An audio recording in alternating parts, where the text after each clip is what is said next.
রাসূলুল্লাহ সাল্লাল্লাহু আলাইহি ওয়াসাল্লাম বলেন, যে ব্যক্তি আমার 40টি হাদিস আমার উম্মতের কাছে পৌঁছাবে তার জন্য আমি কিয়ামতের দিন বিশেষভাবে সুপারিশ করব। সুবহানাল্লাহ। নাম্বার 2, মানুষের মধ্যে যারা মৃত্যুকে বেশি করে স্মরণ করে এবং তার জন্য প্রস্তুতি নেয় তারাই সবচেয়ে বুদ্ধিমান। নাম্বার 3, প্রত্যেক জিনিসের জাকাত আছে, আর দেহের জাকাত হচ্ছে রোজা। নাম্বার 4, যে তার সময় আল্লাহর জন্য ব্যয় করে না তার জন্য জীবন অপেক্ষা মৃত্যু শ্রেয়। নাম্বার 5, যারা সব সময় ইস্তিগফার তথা ক্ষমা প্রার্থনা করে তাদের সাথে উঠা বসা করুন, কেননা তাদের হৃদয় সবচেয়ে কোমল হয়।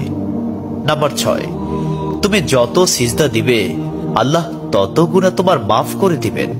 সুবহানাল্লাহ। নাম্বার 7, সূরা ফাতিহা প্রায় 1000 রোগের ওষুধ। নাম্বার 8, হাতের তালুতে জ্বলন্ত আগুনের কয়লা রাখলে যেমন কষ্ট হবে তার চেয়ে বেশি কষ্ট হবে শেষ জামানায় ঈমান রাখতে।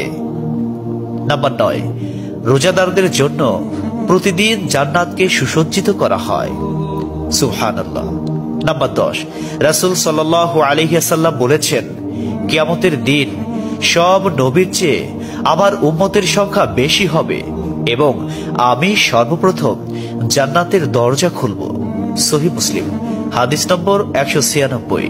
11, যে ব্যক্তি রোজা রাখা অবস্থায় মারা যাবে আল্লাহ তাকে কিয়ামত পর্যন্ত সকল রোজার সওয়াব দান করবেন। সুবহানাল্লাহ। নাম্বার 12, যে ব্যক্তি ফজরের নামাজ আদায় করল সে আল্লাহর হিফাজতে চলে গেল।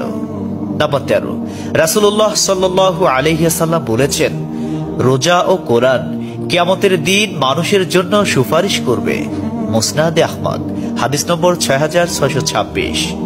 14, নবীজি বলেছেন, রোজাদারদের জন্য সবচেয়ে বড় খুশির সংবাদ হলো হাসরের মাঠে আল্লাহ সবার আগে রোজাদারদের সাথে সাক্ষাৎ করবেন। সুবহানাল্লাহি ওয়া বিহামদিহি। 15, যখন রমজান আসে তখন জান্নাতের দরজাসমূহ খুলে দেওয়া হয়। 16, রাসূলুল্লাহ সাল্লাল্লাহু আলাইহি ওয়াসাল্লাম বলেন, যখন কোনো বান্দা আল্লাহর দিকে দুটি হাত উঠায় তখন তিনি তা ব্যর্থ বা শূন্য ভাবে ফিরিয়ে দেন না। তিরমিজি, হাদিস নম্বর 502। 17, হযরত মুহাম্মদ সাল্লাল্লাহু আলাইহি ওয়াসাল্লাম বলেছেন, একটি খেজুরের অর্ধেক হলেও দান করে জাহান্নামের শাস্তি হতে নিজেকে হেফাজত করো। সহিহ বুখারী, হাদিস নম্বর 6023। প্রিয় ভাইরা, নাম্বার 18, যদি ভালো হতে চাও তবে সর্বপ্রথম মিথ্যা বলা ছেড়ে দাও। 19, তুমি যখন রাস্তা দিয়ে যাও তখন আল্লাহর নামে জিকির করো, কারণ হাসরের দিন ওই রাস্তা তোমার নামে সাক্ষ্য দিবে। 20, তোমরা সব সময় উযু করো, কারণ কিয়ামতের দিন যারা উযুকারী তাদের হাত পা উজ্জ্বল থাকবে। সুবহানাল্লাহি ওয়া বিহামদিহি। 21, যার দুঃখ বেশি তার প্রতি আল্লাহর রহমত বেশি। 22, যখনই নামাজে দাঁড়াবেন জীবনের শেষ নামাজ মনে করবেন। 23, যে মহিলা গর্ভাবস্থায় 1 খতম কোরআন পাঠ করবে তার গর্ভের ওই সন্তান একজন নেককার বান্দা হিসেবে দুনিয়াতে আগমন করবে। সুবহানাল্লাহ। 24, চুপ থাকার কারণে মানুষের যে মর্যাদা হাসিল হয় তা 60 বছর নফল ইবাদত হতে উত্তম। সুবহানাল্লাহ। 25, রাসূলুল্লাহ সাল্লাল্লাহু আলাইহি ওয়াসাল্লাম বলেছেন, জান্নাতের সবচেয়ে নিকটবর্তী আমল হলো সময় মতো সালাত আদায় করা। সহিহ মুসলিম, হাদিস নম্বর 260। 26, যে ধোঁকা দেয় সে আমার উম্মতের অন্তর্ভুক্ত নয়। 27, তুমি জানো তুমি সঠিক তবু তর্ক করো না, তর্কে জড়াইও না।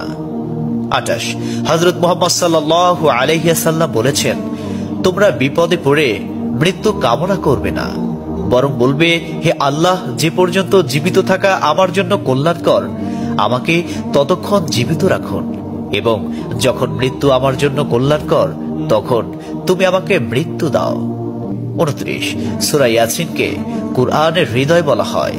30, হযরত মুহাম্মদ সাল্লাল্লাহু আলাইহি ওয়াসাল্লাম বলেন, মায়ের একটি কষ্টের নিঃশ্বাস 7টি দোজখের চেয়েও ভয়ঙ্কর, আর একটি সুখের হাসি 8টি বেহেশতের সমান। সুবহানাল্লাহ। 31 যে অন্যের বাবা মাকে গালি দিল সে যেন নিজের বাবা মাকেই গালি দিল। 32 রাসূলুল্লাহ সাল্লাল্লাহু আলাইহি ওয়াসাল্লাম বলেছেন, আমি যা জানি তোমরা যদি তা জানতে পারতে তবে নিশ্চয় খুব কম হাসতে এবং খুব বেশি পরিমাণে কাঁদতে। 30 মানুষ যদি মৃত ব্যক্তির আর্তনাদ দেখত এবং শুনতে পেত তাহলে মানুষ মৃত ব্যক্তির জন্য কান্না না করে নিজের জন্য কাঁদত।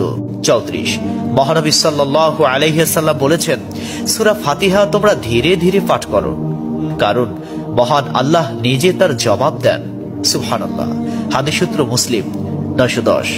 35 রাসূলুল্লাহ সাল্লাল্লাহু আলাইহি ওয়াসাল্লাম বলেছেন, কিয়ামতের দিন যে জিনিসটি মুমিনদের পাল্লায় ভারী হবে সেটি হচ্ছে সুন্দর চরিত্র, আখলাক। আবু দাউদ হাদিস নম্বর 4101। 36 কবরের ভিতরের প্রথম চাপ পৃথিবীর সকল কষ্টকে হার মানিয়ে দেবে। 37 হযরত মুহাম্মদ সাল্লাল্লাহু আলাইহি ওয়াসাল্লাম বলেন, যে ব্যক্তির অন্তরে এক সরিষা দানা পরিমাণ অহংকার থাকবে সে জান্নাতে প্রবেশ করতে পারবে না। সহিহ মুসলিম হাদিস নম্বর 91।